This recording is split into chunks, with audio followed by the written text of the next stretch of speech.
प्यारे बच्चों, मैं आशीष अग्रवाल आप सभी का स्वागत करता हूं विद्या क्लासेस में। बच्चों, आज हम 11वीं क्लास की फिजिक्स में जो हमारी यूनिट नंबर 2 चल रही थी बच्चों, अगर आपके याद आ रहा हो, शुद्ध गति की चली थी। ठीक है, ये आपके बोर्ड के एग्जाम में जो आपकी यूनिट जाती है बच्चों, आपके मैक्सिमम मार्क्स जो इसमें से आते हैं वो 6 मार्क्स आते हैं। ठीक है, और इस यूनिट के अंदर बच्चों आपके 2 चैप्टर जाते हैं। ठीक है, कौन कौन से 2 चैप्टर जाते हैं? पहला आपका जाता है सरल रेखा में गति। अगर एनसीईआरटी की अकॉर्डिंग अगर हम बात करते हैं बच्चों, न्यू पैटर्न जो आपका जा रहा है 2023 और 24 के लिए अगर हम बच्चों बात करें तो उसके अकॉर्डिंग आपका ये चैप्टर नंबर 2 जाता है एनसीईआरटी में। एनसीईआरटी में जो आपका चैप्टर जा रहा है बच्चों, ये 2 जा रहा है। ठीक है, तो इसको हम चैप्टर बच्चों कंप्लीट कर चुके हैं। आपका इसमें हमारे जो बच्चों टोटल लेक्चर हुए थे वो 4 लेक्चर हुए थे। ठीक है, जो हमारे लेक्चर हुए थे टोटल 4 लेक्चर हुए थे। ठीक है, तो ये दोनों चैप्टर बच्चों आपके 6 नंबर के होते हैं, होम एग्जाम जो आपका आता है। तो बच्चों आज हम स्टार्ट करने वाले हैं आपका समतल में गति, motion in a plane line. तो ये जो चैप्टर होगा बच्चों आपका 3 नंबर के अराउंड का आपका इसमें से आ जाता है। 3 से 4 नंबर का आपसे एग्जाम में पूछ लिया जाता है बच्चों। ठीक है, तो आज हम स्टार्ट करें आपका बच्चों समतल में गति, और एनसीईआरटी की अकॉर्डिंग बच्चों आपका ये जो चैप्टर नंबर जाएगा वो 3 जाएगा। किसके अकॉर्डिंग जाएगा? एनसीईआरटी के अकॉर्डिंग। ठीक है बच्चों, तो चलिए बच्चों आइए स्टार्ट करते हैं समतल में गति। आइए बच्चों, चलिए देखिए, हम आप चैप्टर नंबर 3 स्टार्ट करने वाले हैं समतल में गति। ठीक है, और बच्चों आज का जो हमारा लेक्चर होने वाला है बच्चों, ये आज का लेक्चर हमारा बच्चों फर्स्ट होगा। ठीक है, आज लेक्चर नंबर हमारा चलने वाला है बच्चों आपका ये 1। ठीक है, और एनसीईआरटी के अकॉर्डिंग बच्चों हम इस सिलेबस को कंप्लीट कर रहे हैं आपका एनसीईआरटी के अकॉर्डिंग। ये चैप्टर नंबर बच्चों आपका 3 बन जाता है। ठीक है, बातें समझ में आ रही है आपके? और जो आपका न्यू सेशन चल रहा है आपका ये 2023 और 24 के लिए बच्चों, अगर हम बात कर रहे हैं यहाँ पर जो हम सारा सिलेबस कंप्लीट कर रहे हैं बच्चों, वो 2023 और 24 को ध्यान में रखते हुए कर रहे हैं। ठीक है, motion in a plane line. तो देखिए बच्चों, सबसे पहला हमारा यहाँ पे जो टॉपिक जाता है, टॉपिक सबसे पहला आता है बच्चों की राशियाँ किस तरह की होती हैं, राशियाँ कितने प्रकार की होती हैं, है ना। तो राशियां आपके बच्चों 2 प्रकार की होती हैं, सदिश राशि और अदिश राशियां। ठीक है, तो उसमें क्या अंतर होता है, किस तरीके से हम इसको डिफाइन करेंगे कि सदिश राशियां कौन सी होंगी, अदिश राशियां कौन सी होंगी। ठीक है, तो सबसे पहले बच्चों को ध्यान दें आप यहाँ पे, तो आपके पास में यहाँ पर दिखाई दे रहा होगा आपको कि राशि 2 प्रकार की यहाँ पर आपकी होती है, स्केलर एंड वेक्टर क्वांटिटी। ठीक है, तो सबसे पहला जो हमारा है यहाँ पे बच्चों वो है आपका अदिश राशियां। तो अदिश राशियां कौन सी राशियां होती हैं? अदिश राशियां बच्चों वो भौतिक राशियां होती हैं, अदिश राशियां वो भौतिक राशियां होती हैं जिसको व्यक्त करने के लिए केवल परिमाण की आवश्यकता होती है, दिशा की नहीं होती है। ठीक है, लाइक जैसे द्रव्यमान, एक व्यक्ति है, मान लेते हैं कि अगर वो 80 किलोग्राम का है, तो चाहे वो तराजू के ऊपर खड़ा हो जाए तब भी 80 किलोग्राम रहेगा, चाहे वो उस पर बैठ जाए तब भी 80 किलोग्राम रहेगा, चाहे वो उस पर लेट जाए तब भी 80 किलोग्राम रहेगा। तो केवल हमें उसके परिमाण से आवश्यकता होती है, परिमाण की आवश्यकता होती है यहाँ पर। ठीक है, तो हम यहाँ पर कह सकते हैं कि जब भी एक ऐसी भौतिक राशि इसमें व्यक्त करने के लिए केवल परिमाण चाहिए होता है, दिशा नहीं चाहिए होती है, तो उसको बोलते हैं बच्चों अदिश राशियाँ। ठीक है, देखिए यहाँ पर वे भौतिक राशियाँ जिनमें केवल परिमाण यानी कि मैग्नीट्यूड होता है, वह कोई दिशा नहीं होती, अर्थात आपकी अदिश राशियाँ कहलाती हैं। जैसे आपका द्रव्यमान हो गया, है ना, क्षेत्रफल हो गया, समय हो गया। अब लाइक जैसे आपके पास घड़ी है, तो उस घड़ी में मान लो 2 बज रहे हैं, तो चाहे वो घड़ी आपके लेफ्ट, है ना, दीवार पर हो, चाहे वो राइट दीवार पर हो, तो दोनों केस में वो उस पर घड़ी में 2 ही बजेंगे ना। तो उसका मतलब दिशा से कोई फर्क होता नहीं है यहाँ पे, कि अगर आपके लेफ्ट वाली वॉल पर है तो 2 बज रहे होंगे और राइट वाली वॉल पर है तो 4 बज जाएंगे, ऐसा नहीं होता ना। तो उसी तरीके से दूरी होगी, डिस्टेंस होगी, चाल होगी, घनत्व हो गया, ताप हो गया, विभव हो गया, आवृत्ति होगी आदि, ये सभी बच्चों कैसी राशियां आपकी अदिश राशियां हैं। केवल इनको व्यक्त करने के लिए हमें परिमाण की आवश्यकता होती है, दिशा की आवश्यकता नहीं होती है। ठीक है, और इन राशि विभिन्न गणितीय संक्रियाएं होती हैं, जैसे जोड़ना होता है, घटाना होता है और आदि सामान्य जो भी गणित के नियम लगते हैं वो सारे यहाँ पर लगाए जा सकते हैं। ठीक है, तो यहाँ आई होप आपको ये बात समझ में आ पा रही होगी बच्चों कि अदिश राशि कौन सी राशि होती है। अदिश राशि वो भौतिक राशि होती है जिसको व्यक्त करने के लिए केवल परिमाण की आवश्यकता होती है बच्चों, दिशा की नहीं। ठीक है, अब आगे चलते हैं बच्चों। जैसा आपके सामने यहाँ पर है बच्चों सदिश राशियां, तो सदिश राशियां कौन सी राशियां होती हैं, है ना, सदिश राशियां कौन सी राशि होती है? तो सदिश बच्चों राशियां वो भौतिक राशियां होती हैं, सदिश राशियां बच्चों वो भौतिक राशियां होती हैं जिनको व्यक्त करने के लिए केवल परिमाण और दिशा दोनों की आवश्यकता होती है। किस किस की? परिमाण और दिशा दोनों की आवश्यकता होती है, सदिश राशियां कहलाती हैं। फॉर एग्जाम्पल अगर आप देखते हैं तो बच्चों वेग जैसे आपका होता है ना, बल हो गया आपका। ठीक है, तो कौन कौन सा हो गया? बल हो गया, विस्थापन हो गया, संवेग हो गया, धारा घनत्व हो गया, विद्युत क्षेत्र हो गया आदि। ये सभी ऐसी राशियां हैं बच्चों जिसको व्यक्त करने के लिए आपको परिमाण के साथ दिशा की भी आवश्यकता होती है। जैसे आप जानते होंगे बच्चों कि अगर आपके पास साइकिल है, ठीक है, अब अगर आपके पास साइकिल है बच्चों, अगर वो स्टैंड पर खड़ी है, ठीक है, और जब पैडल मारते हैं तो बच्चों वो पिछला पहिया उसको घूमने लगता है, तो जो पिछला पहिया घूमता है, तो चाहे साइकिल को आप स्टैंड पे खड़ी करके लेफ्ट खड़ी कर लीजिए, राइट खड़ी कर लीजिए, तो वो पहिया आपको घूमेगा, ठीक है। तो उस केस में जो पहिया घूमता है उसको, उसके अंदर उस समय वहां पर बच्चों चाल होती है, स्पीड होती है। लेकिन जैसे आप उसको स्टैंड से उतार लेंगे, ठीक है, साइकिल को, और स्टैंड से उतारने के बाद जैसे आप पेडल मारते हैं तो बच्चों साइकिल आगे की तरफ चलती है। तो आगे की तरफ बच्चों जब चलेगी वो, जब उसको कहीं ना कहीं रास्ता मिल जाएगा, यानी कि उसको दिशा मिल जाएगी, ठीक है। तो बातें समझ में आ रही है। तब उस केस में बच्चों वहां पर आपका आ जाएगा वहां पर वेग, ठीक है, कि एक समान वेग से गतिमान है कोई वस्तु आपकी, तो उस केस में वहां पर बच्चों वेग आ जाएगा। बात समझ में आ रही है आपके। जैसे आपका फैन चलता है तो फैन एक ही दिशा में रह के, यानी कि ऊपर की तरफ जब स्प्लेंडर पे लगा हुआ होता है और जब वो चलता है, स्पीड देखते हैं बच्चों, वहां पे कोई ये नहीं कहता कि इसका वेग कितना है। यहाँ हर कोई ये बोलता है कि बच्चों कितनी इसकी स्पीड है, मतलब कितना तेज पंखा चल रहा है, कितना स्लो चल रहा है। तो उस केस में वहां पर दिशा नहीं होती है, वो एक ही जगह पर रोटेट कर रहा है, ठीक है। बातें समझ में आ पा रही है बच्चों आपके। तो ऐसी भौतिक राशि है जिसको व्यक्त करने के लिए परिमाण के साथ बच्चों हमको दिशा की आवश्यकता होती है। सदिश राशियां कहलाती हैं बल। जैसे बल है बच्चों आपका, तो जब भी आप कोई भी ऑब्जेक्ट को धकेलते हैं तो उसमें कहीं ना कहीं दिशा लगती है बच्चों। बिना दिशा के बल संभव ही नहीं है। अगर आप एक चौक को भी उठाते हैं, या डस्टर को उठाते हैं, मार्कर को उठाते हैं या धकेलते हैं, तो यानी कि कहीं ना कहीं बच्चों आपको उसमें दिशा की आवश्यकता पड़ती है। बिना दिशा के बल लग ही नहीं सकता है। तो बल एक आपकी सदिश राशि होती है। ऐसी विस्थापन बच्चों आपका सदिश राशि होती है, संवेग आपका सदिश राशि होती है, ठीक है। तो बच्चों आपकी बातें समझ में आ पा रही है कि अदिश राशियां कौन सी राशि है। अदिश राशियां वो भौतिक राशियां होती हैं बच्चों जिनको व्यक्त करने के लिए केवल परिमाण की आवश्यकता होती है, दिशा की आवश्यकता नहीं होती है। और सदिश राशियां बच्चों वो भौतिक राशियां होती हैं जिनको व्यक्त करने के लिए परिमाण और दिशा दोनों की हमें आवश्यकता होती है, ठीक है। चलिए बच्चों, अगर यहाँ तक बात क्लियर हो पा रही है तो आगे चल लेते हैं। जैसे आपके सामने यहाँ पर उदाहरण है आपके सामने बच्चों, ये वाला। जैसे यहाँ पर क्या आता है कि स्थिति, विस्थापन, वेग, त्वरण, बल, संवेग, आवेग, भार, है ना, आदि। इस प्रकार किसी भी सदिश राशि को पूर्ण व्यक्त करने के लिए बच्चों में क्या क्या चीज की आवश्यकता होती है। तीन बातों का ज्ञान होना आवश्यक है। नंबर एक, मात्रक, उस पद्धति में यानी कि उसका मात्रक क्या होगा बच्चों, नंबर एक आपको ध्यान रखना है। नंबर दो, उसका राशि का संख्यात्मक मान, कि वो एक है, दो है, तीन है, चार है, पांच है, क्या है। तीसरा में उसकी दिशा पता होनी चाहिए कि दिशा क्या होगी बच्चों उसमें, ठीक है। सदिश राशियों को साधारण बीजगणितीय योग के नियमों के स्थान पर सदिश बीजगणितीय योग के नियम से जोड़ा या घटाया जा सकता है बच्चों, ठीक है। तो इस तरीके से आपको ये बच्चों बातें याद रखनी है। अब जैसे आपके सामने मान लो क्वेश्चन आ गया, है ना, कि निम्न भौतिक राशियों में से कौन सी सदिश राशियां और कौन सी बच्चों अदिश राशियां हैं, ठीक है। तो आपको देखना होगा कि यहाँ पे सदिश राशियां कौन सी होंगी बच्चों और अदिश राशियां कौन सी होंगी। तो पहले मान लो मैं अदिश राशि के बारे में बात करता हूँ बच्चों, कि अदिश राशि कौन कौन सी होंगी, है ना, नंबर एक। और नंबर दो बच्चों हम यहाँ पे बात करेंगे सदिश राशि के बारे में, कि सदिश राशि हमारी कौन कौन सी होंगी। तो सदिश राशियां बच्चों वो होती हैं जिसमें आपको बल, सॉरी, परिमाण और दिशा दोनों चाहिए होती हैं। और अदिश राशियां बच्चों आपकी वो होती हैं जिसमें आपको केवल और केवल परिमाण चाहिए। तो पहले बच्चों हम अदिश राशि देखेंगे, ठीक है। अब जैसे मैं यहाँ पे बात करूँ, नंबर एक ये हो गया, नंबर दो ये हो गया, नंबर तीन ये हो गया, नंबर चार ये हो गया, नंबर पाँच ये हो गया, नंबर छः ये हो गया, मोल संख्या पूरा एक है, नंबर सात ये हो गया, नंबर आठ ये हो गया, नंबर नौ ये हो गया, नंबर दस ये हो गया। नहीं, टोटल आपके पास 10 है ना। तो देखेंगे आयतन, नंबर एक यानी कि आयतन। आयतन बच्चों आपके अदिश राशि, इसमें केवल परिमाण की आवश्यकता होती है बच्चों, दिशा की नहीं। नंबर दो, द्रव्यमान, ठीक है।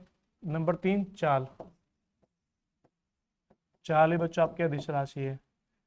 चार, नंबर तीन पे मतलब चाल आ गया ना। त्वरण आपका नहीं होगा। पांचवा, पांच पे घनत्व, घनत्व बच्चों आपके अदिश राशि है। फिर छठे नंबर पे जो आपके मोल संख्या, मोल संख्या, ठीक है। वेग नहीं होगा, कोणीय आवर्ती, यानी कि सातवें नंबर पे जो है, सॉरी आठवें नंबर पे जो है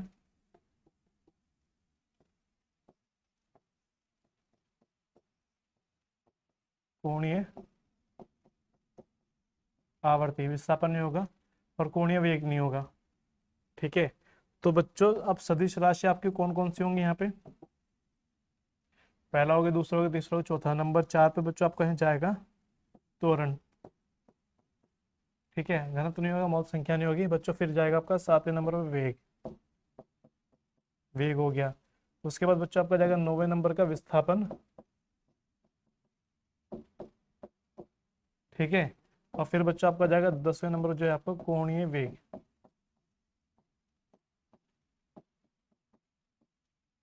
तो इस तरीके से बच्चों हम दिए गए क्वेश्चंस के अकॉर्डिंग, जैसे क्वेश्चन बताया गया था आपसे कि इसमें आपको छांटना था कि सदिश राशि और अदिश राशि कौन सी होंगी, तो टोटल हमारे पास 10 थी, उसमें से 4 हमारे पास बच्चों सदिश निकल कर आए हैं और 6 हमारे पास बच्चों अदिश निकल गए हैं। देख लीजिए आप, 1 2 3 4 5 6 7 8 9 10, टोटल 10 होगी ना। तो इस तरीके से बच्चों हम छाट सकते हैं। तो आपके सामने क्वेश्चन एग्जाम में आ सकता है और आपके सामने 4 ऑप्शन रखे जा सकते हैं और आपसे पूछा जा सकता है कि बताइए कि निम्न में से सदिश राशि कौन सी होगी या अदिश राशि कौन सी होगी। तो आपको बच्चों ध्यान ये रखना है कि सदिश राशि में परिमाण दिशा दोनों चाहिए और अदिश राशि में केवल बच्चों परिमाण की आवश्यकता होती है। ठीक है, चलिए अब आगे चल लेते हैं। अब जैसे बच्चों बात करते हैं कि सदिश राशि अगर है तो उसको किस तरीके से देखा जाता है, वो किस तरीके से यहाँ पे बच्चों होती हैं आपकी। तो सदिशों के प्रकार, तो सदिश राशियों को बच्चों 2 प्रकार या 2 भागों में डिवाइड किया गया है। नंबर 1 यहाँ पे दिखाया गया है ध्रुवीय सदिश। ध्रुवीय सदिश कौन सा होता है बच्चों? कि वे सदिश जो एक निश्चित बिंदु से प्रारंभ होते हैं अथवा एक निश्चित बिंदु की ओर कार्य करते हैं, ध्रुवीय सदिश कहलाते हैं।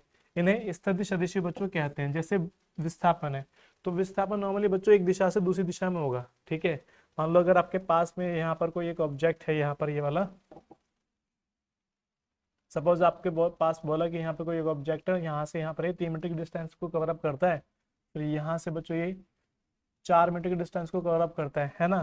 तो आपसे बोला गया कि ये डिस्टेंस आपके पास होगी 3 मीटर, है ना, और ये होगी बच्चों 4 मीटर।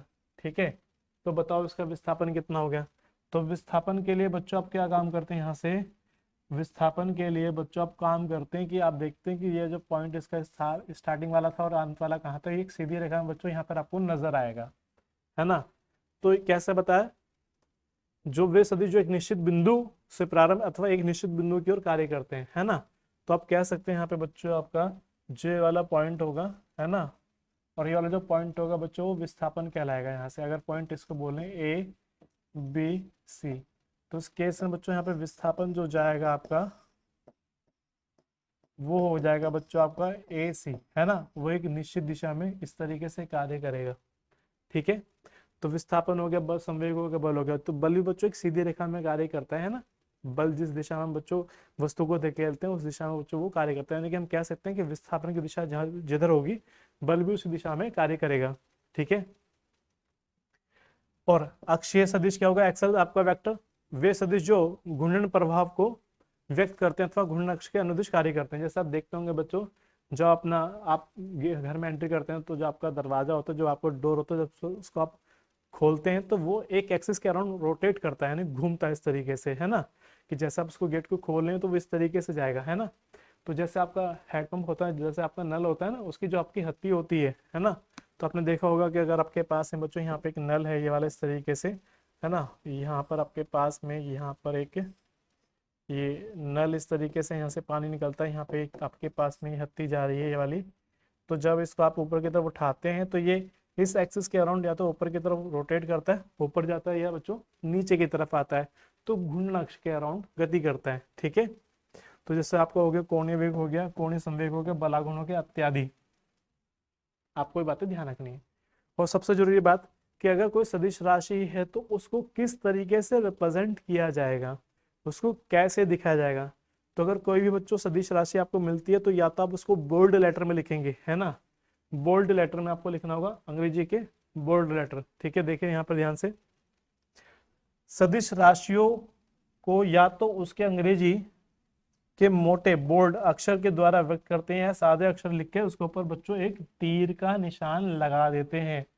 अगर किसी भी लेटर के ऊपर बच्चों एक तीर का निशान लगा हुआ, इसका मतलब बच्चों वो सदिश राशि आपकी होगी, लगाकर संकेत के रूप में लिखते हैं। जैसे अगर आपके पास में वेक्टर ए लिखा हुआ है ये वाला, या वेक्टर बी लिखा हुआ है, तो इसका मतलब बच्चों ये ए और बी जो है आपके पास में वो सदिश राशियां हैं, यानी कि इसमें परिमाण भी होगा बच्चों और इसमें आपकी बच्चों दिशा भी होती है। ठीक है, तो ये बात आपके समझ में आ गई होगी। चलिए, अगर ये बात बच्चों आपके समझ में आ गई तो आगे चल लेते हैं। अब जैसे आपके पास में आ रहा है सदिशों का वर्गीकरण, तो सदिशों को बच्चों डिवाइड किया गया है। तो देखिए कितने तरीके से यहाँ पे इसको डिवाइड किया गया है। नंबर एक बच्चों आपका आता है समान सदिश। तो समान सदिश बच्चों किस तरह का होगा?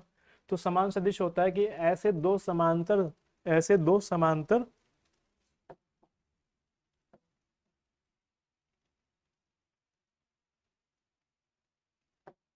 ऐसे दो समांतर सदिश जिनके परिमाण व दिशा दोनों समान होती है, समान सदिश कहलाते हैं। तो उसके लिए आपको बच्चों क्या करना होगा, यहाँ पे आपको यहाँ पर ध्यान ये रखना होगा कि अगर आप यहाँ पे कोई एरो लेते हैं इस तरीके से, ठीक है, ये आपके पास में मान लो आगे कोई एरो और दूसरा एरो मान लो आपके पास में ये वाला आगे इस तरीके से, ठीक है। तो आप यहाँ पे ध्यान देंगे बच्चों, अब यहाँ पे आप ध्यान देंगे, अगर आपके पास में ये ए है और उसके ऊपर वेक्टर लगा देते हैं, इसका मतलब होता है जो तीर की लंबाई होती है बच्चों वो परिमाण को रिप्रेजेंट करती है। जो तीर की लंबाई है वाली, ये परिमाण को रिप्रेजेंट करती है और जो तीर जिस हिस्से में लगा होता है उसकी दिशा को दिखाता है। तो इसका मतलब जो वेक्टर ए होगा परिमाण इसका इतना होगा प्लस दिशा इसकी राइट साइड की तरफ होगी, ठीक है। और जो दूसरा वाला हमारे पास में है यहाँ पर ये वेक्टर बी मान लें अगर इसको, तो आप देखें इसके तीर की लंबाई वेक्टर ए की तीर की लंबाई के जस्ट बराबर है और दोनों का जो एरो है वो एक ही दिशा में है। तो उसका मतलब जैसे हमारे पास में ये वाला था बच्चों, ऐसे दो समांतर दोनों पैरेलल भी हैं, है ना, ऐसे दो समांतर सदिश जिनके परिमाण परिमाण यानी कि तीरों की लंबाई बच्चों बराबर है, तो यानी कि परिमाण बराबर है, वे दिशा समान, दोनों की तीर बच्चों तीर के जो निशान है वो आगे की तरफ है ना, समान होती हैं तो वे समान सदिश कहलाते हैं। यानी कि अब जो हमारे पास में बच्चों यहाँ पे लिखा हुआ है तो उसका मतलब हो जाएगा कि ये जो आपके पास वेक्टर दे रखे हैं समान सदिश होंगे और समान सदिश अगर हैं तो उसको लिख सकते हैं वेक्टर ए बराबर वेक्टर बच्चों वी। समान सदिशों को इस तरीके से चेंज किया जा सकता है, ठीक है। आई होप आपको ये बातें समझ में आ पाई होंगी। चलिए, उसके बाद आपका बच्चों एकांक सदिश या मात्रक सदिश या इंग्लिश में उसको बोलते हैं बच्चों यूनिट वेक्टर, है ना। एकांक सदिश कह दो, ठीक है, या मात्रक सदिश कह दो या यूनिट वेक्टर कह दो, तो वह क्या होगा? तो एकांक सदिश बच्चों यानी कि नाम से क्लियर है, एकांक सदिश एक ऐसा सदिश जिसका परिमाण एक हो, जिसका मैग्नीट्यूड बच्चों कितना हो, एक हो, ठीक है। यानी कि अगर आप उसमें गुना कर दें किसी नंबर से तो उसके मान में कोई परिवर्तन ना आए लेकिन उसमें दिशा का चल जाए पता आपको, है ना। तो वह सदिश जिसका परिमाण इकाई यानी कि बच्चों एक होता हो, एकांक सदिश या इकाई सदिश या मात्रक सदिश बच्चों कहलाता है। और एकांक सदिश को निरूपित करने के लिए आपको उसके ऊपर बच्चों एक कैप लगाना होगा, यानी कि इस तरीके से आप कैप को लगा के चलेंगे तो आपका बच्चों को एकांक सदिश बन जाएगा। यानी कि जैसे आपके पास में ये आ रहा है एक कैप, तो एक कैप का मतलब होगा कि ये एकांक सदिश है, ठीक है। और यदि वेक्टर ए सदिश है जिसका परिमाण ए है, तो कैसे इसको निकाला जाता है? तो देखिए वेक्टर ए का जो एकांक सदिश होगा बच्चों उसको निकालने का तरीका होता है a cap is equal to vector a upon mod a, है ना। इसको यहाँ पे मोड ए लिख सकते हैं या बच्चों ए लिख सकते हैं, ठीक है। बात समझ में आ रही है आपके? यहाँ पे सदिश ए आ जाएगा, यहाँ पे सदिश ए का परिमाण आ जाएगा। तो मतलब किस तरीके से आएगा ध्यान देंगे बच्चों आप यहाँ पर, इस तरीके से ध्यान दीजिए बच्चों। मान लो आपके सामने बच्चों यहाँ पर कोई एक वेक्टर है, सपोज आपके सामने यहाँ पर कोई वेक्टर है, vector A is equal to आपको बोला गया यहाँ पे कि 3i कैप प्लस के 5j कैप है, इस तरीके से, है ना। बातें समझ में आ रही है? और यहाँ पे बच्चों मतलब इसको अगर थोड़ा सा इजी बना ले हम यहाँ पे, ये चलो ऐसे ही छोड़ देते हैं, 5j कैप है, ठीक है। और आपसे बोला जाता है कि इस वेक्टर का बताओ कि इसका एकांक सदिश कितना होगा, है ना।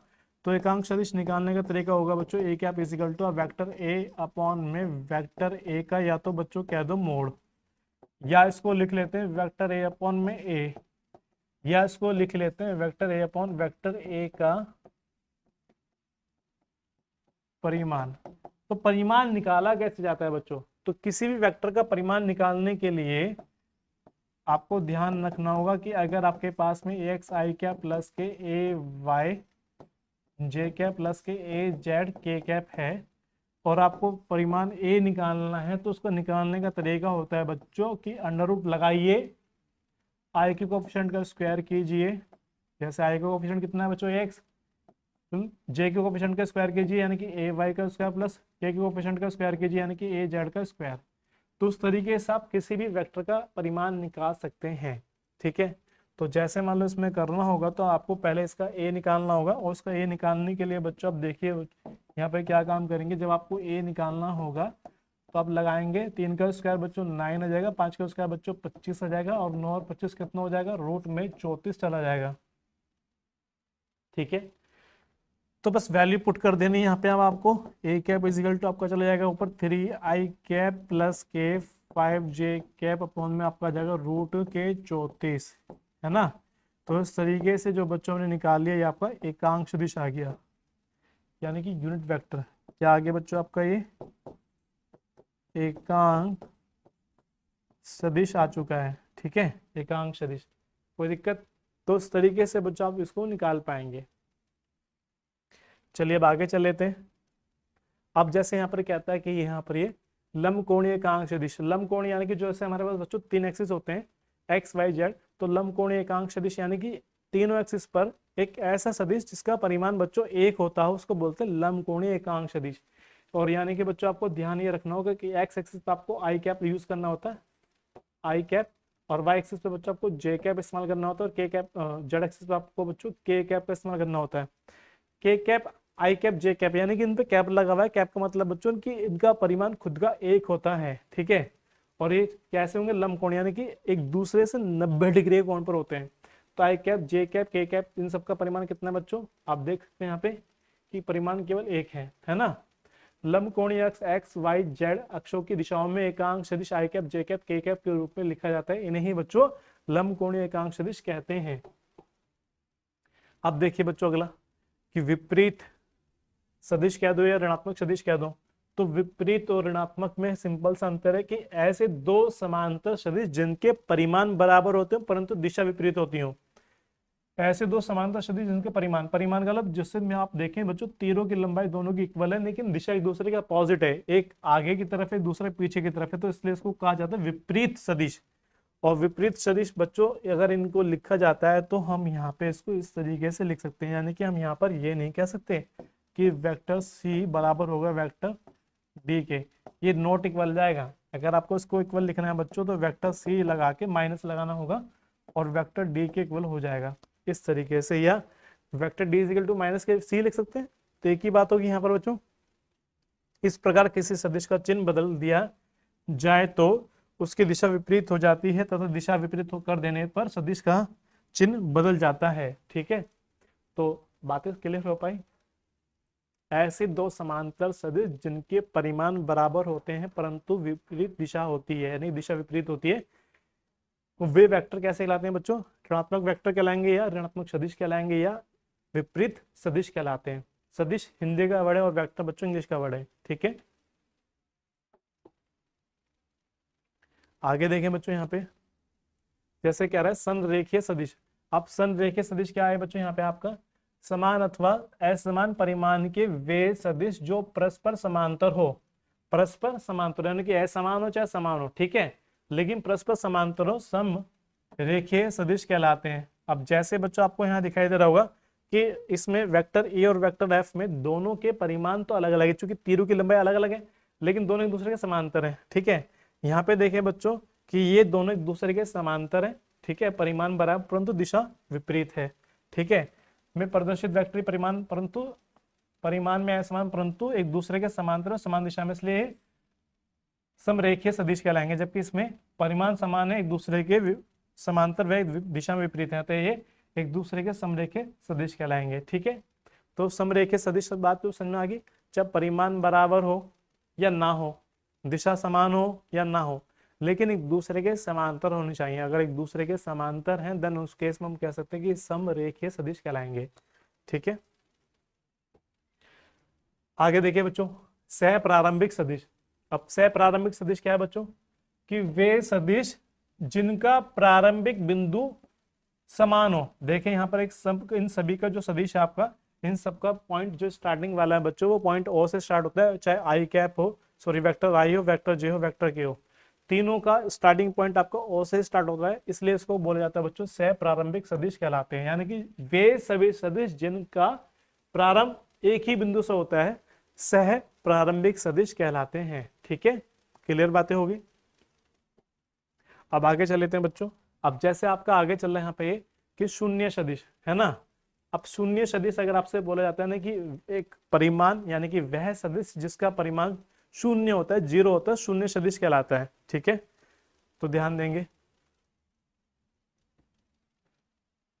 वह सदिश जिसका परिमाण शून्य होता है शून्य सदिश कहलाता है। इसको दिखाते हैं बच्चों, जीरो के ऊपर वेक्टर लगा देते हैं, यानी कि जीरो वेक्टर जिसको बोल देंगे शून्य सदिश है ना।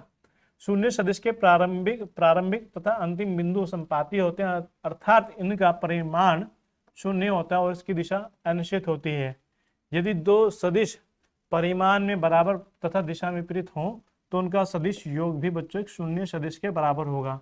जैसे अगर हम यहाँ पे देखें कि वेक्टर है और वेक्टर बी, वेक्टर है वेक्टर बी का मतलब क्या है बच्चों कि एक आपके पास में वेक्टर यहाँ पर ये वाला है, दूसरा वेक्टर आपके पास में बच्चों ये वाला है।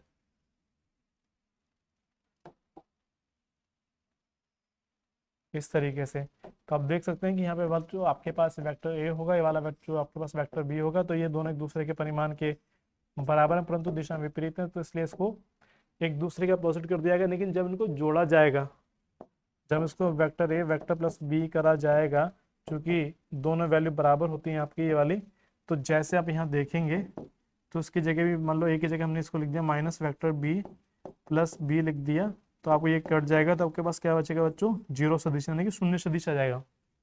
देख पा रहे होंगे, ठीक है। यानी कि अगर आप इसको लाइन को यहाँ पर देख पाए बच्चों, ये वाली लाइन, ठीक है, तो उस तरीके से आपको ये समझ में आ जाएगा। ठीक, चलिए अब शून्य सदिश के गुणधर्म क्या है।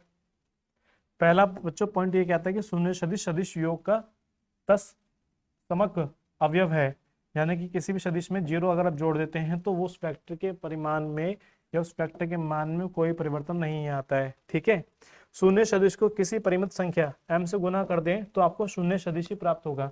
यानी कि शून्य सदिश में यदि m से गुना कर दें आप तो आपको बच्चों शून्य सदिश ही प्राप्त होगा। और यदि किसी वेक्टर में बच्चों जीरो से गुना कर दें, किसी वेक्टर में बच्चों जीरो से गुना कर दें, तब भी आपको शून्य सदिश ही प्राप्त होगा। ठीक है, तो बच्चों इसके पॉइंट थे, इसके गुण थे, आपको इनको ध्यान से देखना होगा, उनको आपको याद करना होगा। ठीक है, चलिए बच्चों आगे चल लेते हैं। आगे चल के कहता है कि विस्थापन सदिश, तो विस्थापन सदिश किस तरह का होता है। देखिए, वह सदिश जो यह बताता है कि किसी समय अंतराल में गतिमान वस्तु के विस्थापन का परिमाण कितना है तथा यह विस्थापन किस दिशा में है, विस्थापन किस दिशा में हुआ, विस्थापन सदिश कहलाता है। इसको वेक्टर ऐसे इसको दिखा रहे हैं बच्चों यहाँ पर।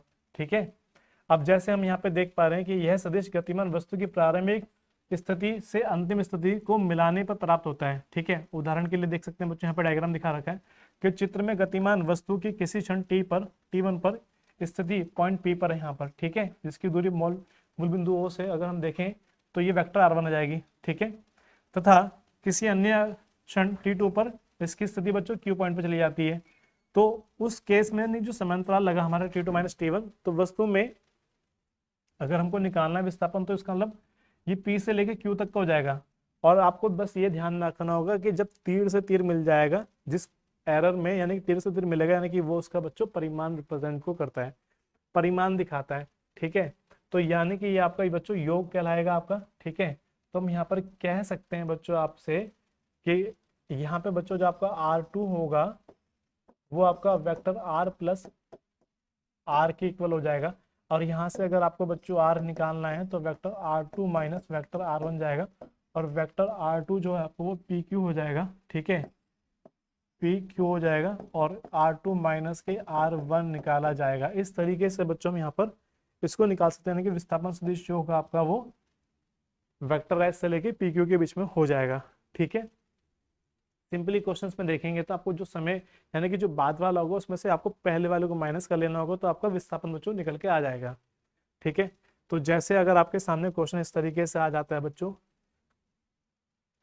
आपको कोई दो सदिश दे दिए जाते हैं कि माना किसी वस्तु का प्रारंभिक स्थिति, यानी कि आपको R1 दे दिया वेक्टर I कैप माइनस के 4J कैप प्लस के 2K कैप मीटर है ना, और आपको बोला T बराबर 2 सेकंड के पश्चात उसकी स्थिति, यानी कि R2 बराबर आपको दे दिया, क्या दे दिया, 4I कैप माइनस के 6J कैप माइनस के 5K कैप मीटर है। तो कण का विस्थापन सदिश बताना है ना। तो नंबर 1 आपको बताना है बच्चों विस्थापन, विस्थापन सदिश। विस्थापन सदिश को हमने बताया बच्चों आपको वेक्टर एस से दिखाना होगा, तो यानी कि वेक्टर एस इजिकल टू आपका जाएगा R2 माइनस के R1 आ जाएगा। सिंपली इसको पहले R2 को लिखेंगे तो 4i कैप माइनस के 6j कैप माइनस के 5k कैप, फिर माइनस लगाएंगे बच्चों और इसको लिखेंगे यहाँ पे, तो आपका आ जाएगा i कैप माइनस के 4j कैप प्लस के 2k कैप। ठीक है, तो अगर ये बात समझ में आ पा रही है बच्चों आपके, तो उसके बाद आपको करना क्या होगा, जैसे इसको लिखते हैं 4i कैप माइनस के 6j कैप माइनस के 5k कैप, माइनस का बच्चों अंदर चिन्ह बदल देगा तो minus i cap minus minus plus, minus minus plus हो जाएगा 4j कैप और माइनस के 2k कैप आ जाएगा। अब देखेंगे तो 4 में से 1 गया तो 3i कैप बचा, 6 में से 4 गए तो माइनस के 2j कैप बचे, और यहाँ पे देखेंगे माइनस के 5 माइनस के 2 यानी कि माइनस के 7k कैप मीटर, है ना। तो ये आपका बच्चों विस्थापन सदिश होगा, ये आपका बच्चों आंसर हो गया।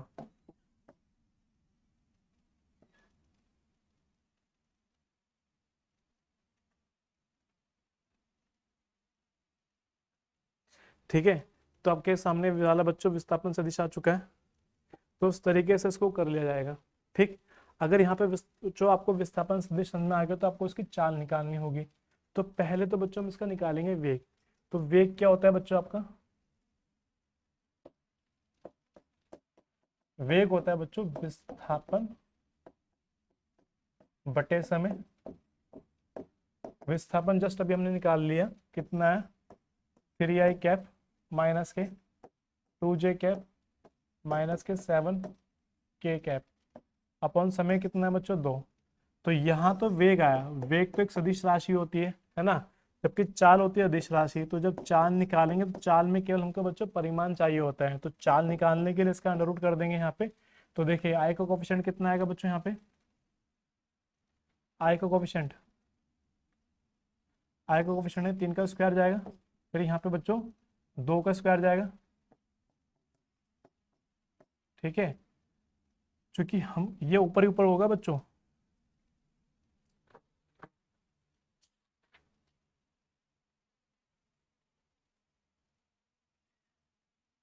फिर इसमें करेंगे तो माइनस के 7k का स्क्वायर जाएगा अपॉन में बच्चों आपका 2 का स्क्वायर चला जाएगा। ठीक है, तो देखिए 3 का स्क्वायर 9 चला जाएगा, फिर आपका 2 का स्क्वायर 4 आ जाएगा और 7 का 49 चला जाएगा अपॉन में 2 का 4 चला जाएगा।